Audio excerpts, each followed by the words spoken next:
Hello dear student, this is Anshuman sir, and here today we are going to discuss our lecture number 2.6 of the chapter light.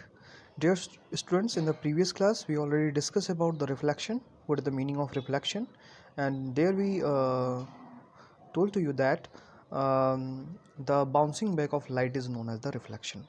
Light का किसी surface से टकरा करके वापस आ जाना ही क्या कहलाता है? रिफ्लेक्शन कहलाता है. आज हम लॉ ऑफ रिफ्लेक्शन की बात करने वाले हैं. आज का जो हमारा टॉपिक है that is known as the law of reflection. इस लॉ ऑफ रिफ्लेक्शन को समझने से पहले हम कुछ और बेसिक चीज़ें समझ लेते हैं. मैंने आपको पिछली क्लास में बताया था कि मिरर क्या होता है. तो मैंने आपको बताया था कि मिरर जो है एक तरह का अरेंजमेंट है जिसमें हम किसी एक ग्लास स्लैब के एक सरफेस को, किसी एक ग्लास स्लैब अगर हम ले लें, एक आपके पास इस तरह का रेक्टेंगल स्लैब है तो उसके दो सरफेस होंगे. एक सरफेस ये होगा, दूसरा सरफेस ये होगा. तो इसके अपर सरफेस को ऐसे रहने देते हैं, इसके बिहाइंड सरफेस को अगर हम पॉलिश कर दें सिल्वर के किसी भी कंपाउंड से, तो अगर किसी भी सिल्वर के कंपाउंड से इसको पॉलिश कर देंगे तो लाइट जब इससे जाएगी तो ये बाहर नहीं निकल पाएगी, तो ये जा कर के टकरा करके वापस हो जाएगी. तो इस अरेंजमेंट को हम क्या कहते हैं? इस अरेंजमेंट को हम कहते हैं मिरर, राइट. तो हमने पिछली क्लास में मिरर के बारे में बात किया था कि मिरर होता क्या है. ठीक है, फिर आगे इसकी बात जैसे जैसे हम आगे टॉपिक में बढ़ेंगे इसको हम देखेंगे. ठीक है, तो सबसे पहले इसमें हम समझ लेते हैं कि ये हमारे पास एक मिरर है और इसके ये पीछे वाला सरफेस इस तरह से पॉलिश किया है. तो पॉलिशिंग को दिखाने के लिए हमेशा हम इस तरह से जो है तिरछी लाइनें इस तरह से खींच देते हैं. ये आपको बनाना होगा जब भी क्वेश्चन में आएगा तो. ठीक है, तो ये हमारे पास एक मिरर है जो हॉरिजॉन्टल रखा हुआ है. इस हॉरिजॉन्टल पर एक लाइट की रे इस तरह से आ रही है. तो ये जो लाइट की रे इस तरह से ऑब्लिकली आ रही है इसको हम कहेंगे incident ray. What we call that? Incident ray. ये इंसिडेंट रे इस तरह से आती है और इस पॉइंट पे, मिरर के इस पॉइंट पे क्या करती है? स्ट्राइक करती है. तो इस पॉइंट को जहाँ पर ये स्ट्राइक करती है इसे हम कहेंगे point of incident, right. What we call that? Point of incident. इस पॉइंट ऑफ इंसिडेंट से हम एक ऊपर की तरफ क्या करते हैं? एक नॉर्मल ड्रॉ करते हैं. ध्यान से समझिए, ये पॉइंट ऑफ इंसिडेंट से हमने एक नॉर्मल ड्रॉ कर दिया. तो ये नॉर्मल हो गया, इसको हम कहते हैं नॉर्मल. नॉर्मल और परपेंडिकुलर में डिफरेंस ये होता है कि परपेंडिकुलर हमेशा जो है अप से डाउन की तरफ क्या किया जाता है? ड्रॉ किया जाता है. और जो नॉर्मल होता है वो हमेशा डाउन से अप की तरफ.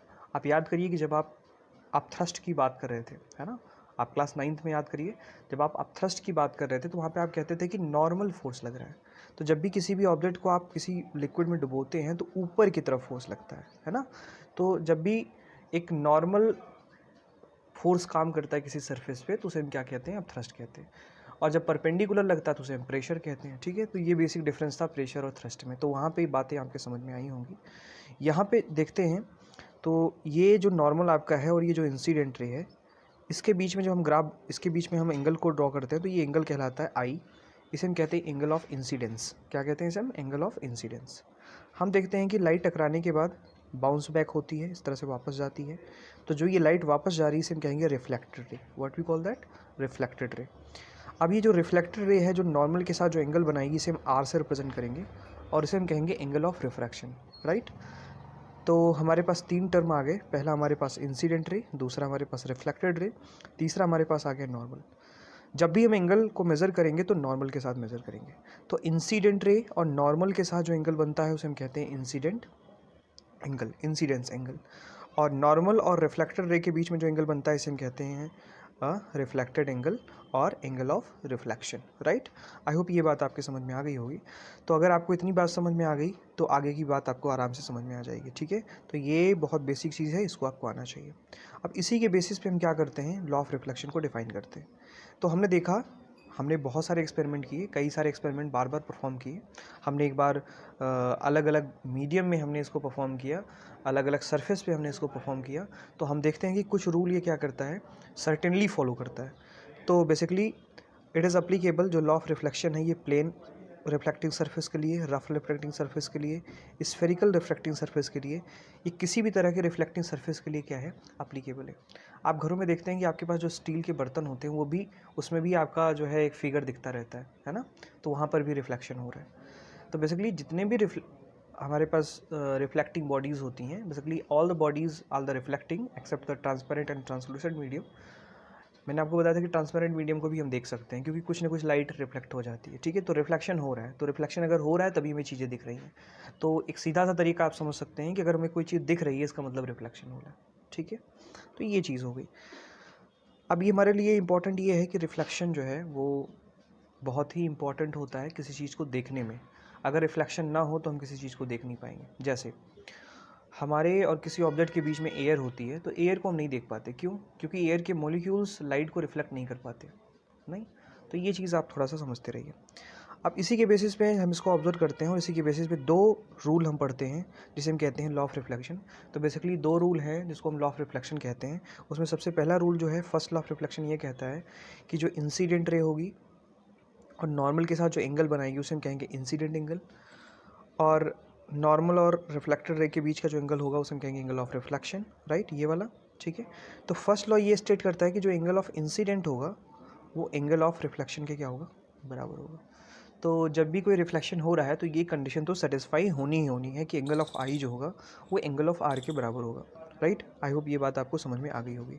सो first law states that the incident ray, the reflected ray and the normal, the incident ray, reflected ray and the normal lies in the same plane. जो पहला लॉ ये कहता है कि पहला लॉ ये स्टेट करता है कि जो इंसिडेंट रे है, ध्यान से समझिएगा, ये मैंने दूसरे वाले लॉ को पहले बता दिया।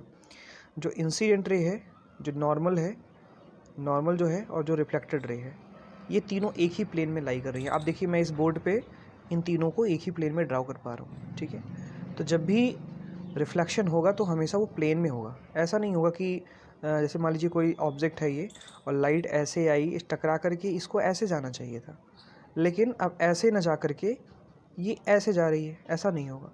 ठीक है, किसी दूसरी डायरेक्शन में नहीं जाएगा, किसी तीसरी डायरेक्शन में नहीं जाएगा। तो जब भी ये लाइट किसी भी सरफेस से टकराती है तो वो उसी प्लेन में ही क्या होती है, रिफ्लेक्ट होती है। तो ये बात आपको समझना है। तो incident ray, reflected ray and normal lies in the same plane. So this is the first rule, इसको हम फर्स्ट लॉ कहते हैं। This is known as the first rule. Right, second rule क्या कहता है? सेकेंड रूल कहता है कि जो इंसिडेंट एंगल होगा और जो रिफ्लेक्टिंग एंगल होगा, जो मैंने आपको पहले बताया कि एंगल ऑफ इंसिडेंट जो होगा एंगल ऑफ रिफ्लेक्शन के क्या होगा, बराबर होगा। तो दो रूल, मैं फिर से एक बार इसको रिवाइज कर दे रहा हूँ। फर्स्ट रूल आपका कहता है कि incident ray, reflected ray and normal lies in the same plane. तीनों एक ही में क्या करेंगे, लाई करेंगे। जैसे कि मैंने यहाँ पर ये वाला फिगर मैंने एक ही प्लेन में ड्रॉ किया है। ठीक है, तो ये बात आई होप समझ में आ गई होगी आपके। ओके, तो ये इम्पोर्टेंट है, इसको आपको आना चाहिए। राइट, तो आई होप ये क्लियर हुआ होगा। अब इसके कुछ स्पेशल केसेस हैं जो हम देख लेते हैं।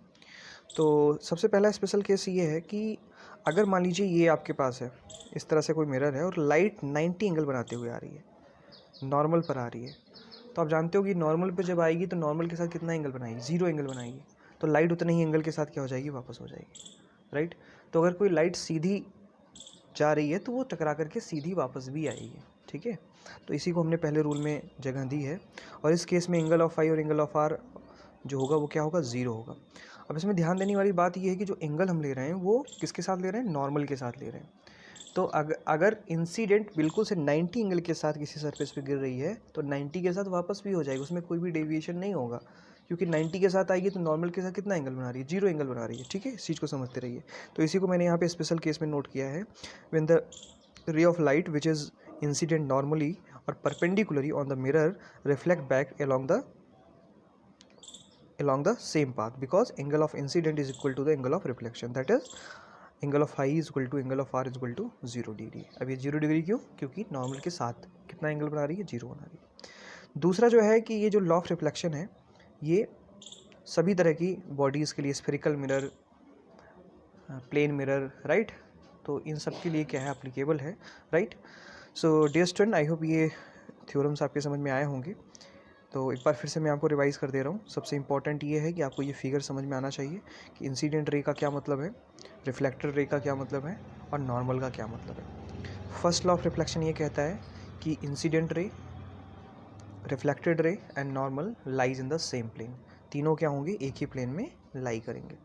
इसी तरीके से अगर मैं सेकंड लॉ ऑफ रिफ्लेक्शन की बात करूं तो सेकंड लॉ ऑफ रिफ्लेक्शन ये कहता है कि इंसिडेंट एंगल जो होगा वो रिफ्लेक्टिंग एंगल के क्या होगा, बराबर होगा।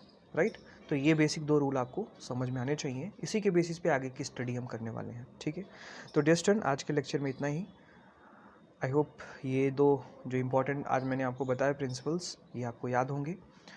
और मैंने और कुछ डेफिनेशंस आपको पिछली क्लासेस में बताई हैं, उसको भी आप अच्छे से पढ़ते रहिए, नोट्स मेकिंग करते रहिए, ठीक है। ओके डियर स्टूडेंट, तो आज के लिए इतना ही। Thank you so much.